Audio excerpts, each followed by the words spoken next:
RJD ने भी आज अपना मैनिफेस्टो जारी कर दिया गया है। जिस तरीके से कांग्रेस की तरफ से अपने मैनिफेस्टो को नाम दिया गया था न्याय पत्र, और इसी तरीके से आरजेडी की तरफ से भी मैनिफेस्टो को नाम दिया गया है परिवर्तन पत्र। दरअसल वचन लिए गए हैं आरजेडी की तरफ से। आरजेडी नेता तेजस्वी यादव ने प्रेस वार्ता की और पार्टी का मैनिफेस्टो परिवर्तन पत्र, जिसको नाम दिया गया है, वो जारी किया गया। इसमें 24 जन वचन किए गए हैं, वादा जनता से किया गया है। तेजस्वी यादव ने कहा कि 24 जन वचन ये हमारा कमिटमेंट है जनता के प्रति, इससे बिहार और देश की जनता का भला होगा। तेजस्वी यादव ने यह भी कहा है कि केंद्र में अगर हमारे गठबंधन की सरकार बनी तो बिहार को 1.6 लाख करोड़ का विशेष पैकेज भी मिलेगा। बड़ी बातें आपको बता देते हैं क्या कुछ रहा है मैनिफेस्टो में, क्या खास है। तो देखिए 2024 में आरजेडी के 24 जन वचन वो कौन से हैं वो आप जान लीजिए। बिहार में 1 करोड़ नौकरियां दी जाएंगी, ये बड़ा वादा किया गया है। बिहार को विशेष राज्य का दर्जा दिलाया जाएगा, ये बड़ी बात। साथ ही साथ बिहार को 1.6 लाख करोड़ का विशेष पैकेज मिलेगा। 500 रुपए में गैस सिलेंडर दिया जाएगा। इसके साथ ही साथ एक और वादा, 200 यूनिट फ्री बिजली दी जाएगी, ये भी किया गया है मैनिफेस्टो में। सेना और अर्धसैनिक बलों के लिए काम करेंगे। ये परिवर्तन जो मैनिफेस्टो जारी किया गया है परिवर्तन पत्र में, ये प्रमुख बातें। रेलवे को लेकर भी वादा है, युवाओं को नौकरी, बुजुर्गों को रियायत, निजीकरण पर रोक लगाएंगे। इसके अलावा एयरपोर्ट को लेकर भी बिहार सहित पड़ोसी राज्यों से अच्छी कनेक्टिविटी देंगे हम। मंडल कमीशन की शेष सिफारिशों को लागू किया जाएगा। दर फसलों पर एमएसपी और स्वामीनाथन रिपोर्ट लागू होगी। सामाजिक न्याय के लिए जातिगत जनगणना सुनिश्चित करेंगे, और ये बड़ा मुद्दा है जो विपक्ष की तरफ से उठाया जा रहा है। महिला सशक्तिकरण की दिशा में काम किए जाएंगे। कानून व्यवस्था को सुदृढ़ किया जाएगा, क्योंकि बिहार में कानून व्यवस्था एक बहुत बड़ा मुद्दा है। बिहार में औद्योगिकीकरण को बढ़ावा दिया जाएगा। इसके साथ साथ उद्यमिता और स्टार्टअप को बढ़ावा दिया जाएगा। ये 24 जो जन वचन है उसमें ये जो अहम बातें हैं वो आपको हम बता रहे हैं। फ्रंटलाइन कार्यकर्ता के वेतन और मानदेय को बढ़ाया जाएगा। कमजोर वर्ग का जिक्र भी हुआ, कमजोर वर्ग की आर्थिक रूप से मदद की जाएगी। इसके साथ साथ गरीब परिवार की महिलाओं को प्रतिवर्ष 1 लाख रुपए की सहायता की जाएगी। महिलाओं का भी ख्याल रखा गया है। आरक्षण की सीमा बढ़ाकर 75% की जाएगी। राष्ट्रीय युवा आयोग का गठन किया जाएगा। पुरानी पेंशन बहाली होगी, ये भी वचन दिया गया है जनता को। फिल्म और टीवी प्रशिक्षण और फिल्म सिटी का निर्माण किया जाएगा, जिससे कि कलाकारों को भटकना ना पड़े, मुंबई का रुख ना करना पड़े। बिहार के सभी ऐतिहासिक धार्मिक स्थलों का जीर्णोद्धार होगा, जिससे पर्यटन को बढ़ावा मिल पाए। पर्यटन को बढ़ावा दिया जाएगा। ये वो 24 वचन हैं जो जनता से तेजस्वी यादव ने किए हैं। आज हम लोगों ने परिवर्तन पत्र हम लोगों ने रिलीज किया है, यानी 24 में 24 जन वचन हम लोग लेकर के आए हैं। और जो 24 जन वचन है ये हमारा कमिटमेंट है, प्रण है। जिस चीज़ को, जिस जिम्मेवारी को हम लोग पूरा करेंगे। और बहुत ही महत्वपूर्ण बातें हैं इसमें, जिससे बिहार देश कि हमारी जनता का भला कैसे हो, बिहार की तरक्की कैसे हो, विकास कैसे हो। और देखिए मनसे प्रमुख राज ठाकरे ने जब महायुति को समर्थन दिया तब ये सवाल चर्चा में था कि आखिर समर्थन किस शर्त पर दिया गया है। आज इस बात का खुलासा खुद राज ठाकरे ने किया। दरअसल राज ठाकरे ने गुड़ी पड़वा पर अपनी पार्टी की वार्षिक रैली में प्रधानमंत्री नरेंद्र मोदी और महाराष्ट्र के महायुति गठबंधन को बिना शर्त समर्थन देने की घोषणा की थी। अब आज मनसे प्रमुख राज ठाकरे ने इसके पीछे का कारण साफ कर दिया है। कहा राज ठाकरे ने कि गुड़ी पड़वा के दिन हमने घोषणा की कि मोदी का समर्थन करेंगे। कई लोगों ने मेरे फैसले पर सवाल उठाए, मुझसे सवाल पूछे। मैंने पहले 5 सालों में मोदी सरकार का विरोध किया था, क्योंकि उस समय स्थिति अलग थी। लेकिन जैसे ही मोदी सरकार ने नई योजनाओं पर काम करना शुरू किया, मेरे विचार बदल गए और इसलिए मैंने महायुति का समर्थन किया है। पहले चरण की वोटिंग का दिन नजदीक आ रहा है और जैसे जैसे दिन नजदीक आ रहा है वैसे वैसे चुनाव प्रचार पूरे जोर शोर से चल रहा है। बुधवार को पहले चरण के प्रचार का शोर थम जाएगा। अब ऐसे में राजनीतिक पार्टियों ने प्रचार अभियान को बहुत तेज कर दिया है।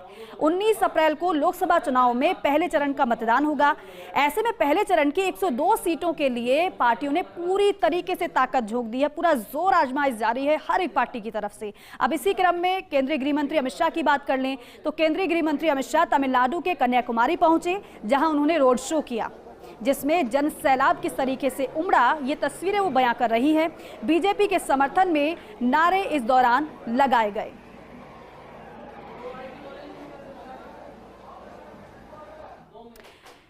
तमिलनाडु की तस्वीर आपने देख ली।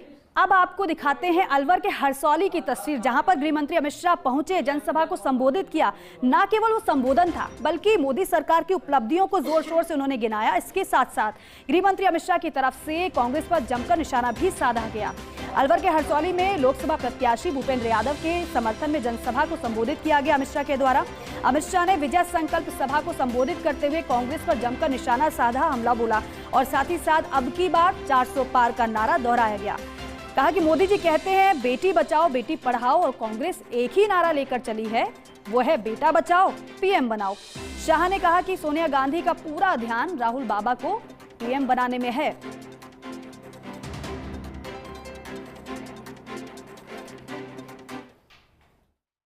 दस साल में मोदी जी ने असंभव दिखते हुए कई सारे काम किए हैं। 10 साल का मोदी जी के पास रिकॉर्ड है और 25 साल का मोदी जी के पास प्लानिंग है, इसलिए मोदी जी को चुनना है। आपने 2014 में मोदी जी को प्रधानमंत्री बनाया। मोदी जी ने 2015 में ही 1 रैंक 1 पेंशन का वादा पूरा कर सारे हमारे जवानों के परिवारों का सम्मान करने का काम किया। एक कांग्रेस के अध्यक्ष यहां आए थे, उन्होंने राजस्थान में कहा ये राजस्थान वालों का कश्मीर से क्या लेन देन है। मैं आज पूछने आया हूं अलवर में, कश्मीर हमारा है या नहीं है? जरा जोर से बोलो, खड़गे जी को सुनाई पड़े ऐसे, कश्मीर हमारा है या नहीं है? धारा 370 हटनी चाहिए थी या नहीं हटनी चाहिए थी?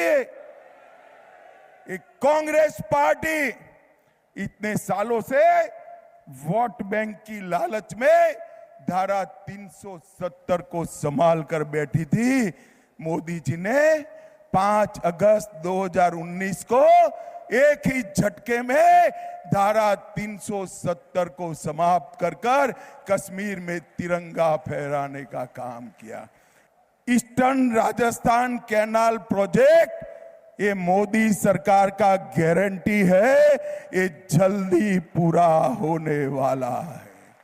ये ईस्टर्न राजस्थान कैनाल प्रोजेक्ट होते ही ये पूरी पानी से सूखी धरती हरी भरी हो जाएगी और मेरे किसान भाई, मवेशी रखने वाले पशुपालक और माताओं को घर में पानी लाने की किल्लत, 500 साल की किल्लत समाप्त होकर समग्र क्षेत्र में समृद्धि और हरियाली आ जाएगी। ये कांग्रेस पार्टी गलतफहमी फैला रही है, विशेषकर दलित और आदिवासी भाइयों में, कि भारतीय जनता पार्टी आरक्षण समाप्त करने वाली है। मेरी बात ध्यान से सुनो, आरक्षण चाहे दलितों का हो, आदिवासियों का हो या पिछड़ा वर्ग का, भारतीय जनता पार्टी इसका समर्थन करती है। हम ना आरक्षण समाप्त करेंगे ना किसी को समाप्त करने देंगे। एक कांग्रेस पार्टी झूठी बातें फैलाकर लोगों को गुमराह करने की बात करती है।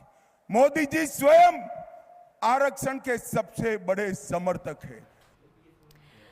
और मंत्री नरेंद्र मोदी ने गेमिंग इंडस्ट्री के 7 क्रिएटर्स से मुलाकात की है और उनसे गेमिंग से जुड़े कई मुद्दों पर बात भी की है। सोशल मीडिया पर शायद आपने वीडियो भी देखा होगा। इन सभी गेमर्स के सोशल मीडिया पर लाखों फॉलोअर्स हैं। पीएम मोदी ने इन गेमर्स के साथ गेम्स भी खेले। इस दौरान गेमर्स ने पीएम से कहा कि आपको देखकर दिल अब तक धक धक हो रहा है, तो मोदी ने मजाकिया लहजे में कहा कि होने दीजिए। मोदी ने कहा कि मैं बाल कलर करके सफेद करता हूं ताकि आप लोगों को लगे कि मैं मैच्योर हूं। और यही बातचीत का वीडियो सोशल मीडिया पर काफी वायरल है। काफी चर्चा भी इस वीडियो की हो रही है। प्रधानमंत्री ने न केवल गेमर्स से बातचीत की बल्कि इस क्षेत्र को कैसे आगे बढ़ाया जाए, खासतौर पर महिलाओं की भागीदारी इसमें कैसे और बढ़ सके, इस पर जाना भी। मजाकिया लहजा भी प्रधानमंत्री का यहां पर सुनने को मिला। साथ ही साथ कुछ सवाल गेमर्स ने प्रधानमंत्री से पूछे, तो वहीं कुछ सवालों का जवाब प्रधानमंत्री नरेंद्र मोदी ने एक अलग ही अंदाज में इन गेमर्स को दिया है। हालांकि जब बाद में इन गेमर्स से बात की गई तो उन्होंने कहा कि एक अलग ही एक्सपीरियंस था प्रधानमंत्री के साथ। ऐसा लग ही नहीं रहा था कि प्रधानमंत्री हमारे साथ है, ऐसा लग रहा था कि हमारे उम्र का कोई व्यक्ति हमसे बातचीत कर रहा है। बेंगलुरु के रामेश्वरम कैफे ब्लास्ट के दोनों आरोपियों की स्पेशल एनआईए कोर्ट में पेशी हुई और जहां से दोनों को 10 दिन की पुलिस रिमांड पर भेज दिया गया है। कोर्ट लाने से पहले दोनों का मेडिकल टेस्ट हुआ। एनआईए ने 12 अप्रैल को पश्चिम बंगाल के पूर्वा मेदिनीपुर जिले से दोनों को गिरफ्तार किया था। इनके नाम अब्दुल मतीन ताहा और मुसाविर हुसैन शाजिब है। 3 दिन की ट्रांजिट रिमांड पर लाए गए दोनों आरोपियों को पहले बेंगलुरु के फोरेंसिक साइंस लैबोरेटरी डायरेक्टरेट में रखा गया। एनआईए के मुताबिक 1 मार्च को साजिब ने कैफे में आईडी रखा था, जबकि ताहा ने इसका पूरा प्लान तैयार किया था।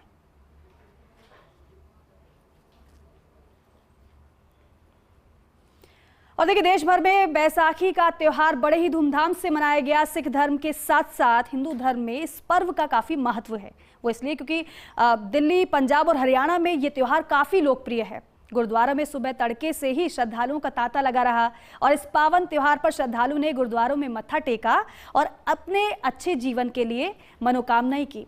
तो वहीं लोगों ने गंगा नदी में पावन स्नान कर दान पुण्य भी किया। मान्यता यह है कि हजारों सालों पहले गंगा इसी दिन धरती पर अवतरित हुई थी, इसीलिए श्रद्धालु गंगा नदी में पावन स्नान करते हैं। आप देख सकते हैं किस तरीके से अमृतसर के स्वर्ण मंदिर, दिल्ली के श्री बंगला साहिब गुरुद्वारा और हरिद्वार में गंगा नदी की तस्वीरें। गुरुद्वार में मत्था टेका गया। गुरुद्वारे में श्रद्धालुओं की तरफ से ये तीसरी तस्वीर, गंगा नदी में पवित्र डुबकी लगाते हुए श्रद्धालु नजर आए हैं। दान पुण्य सभी ने कमाया है।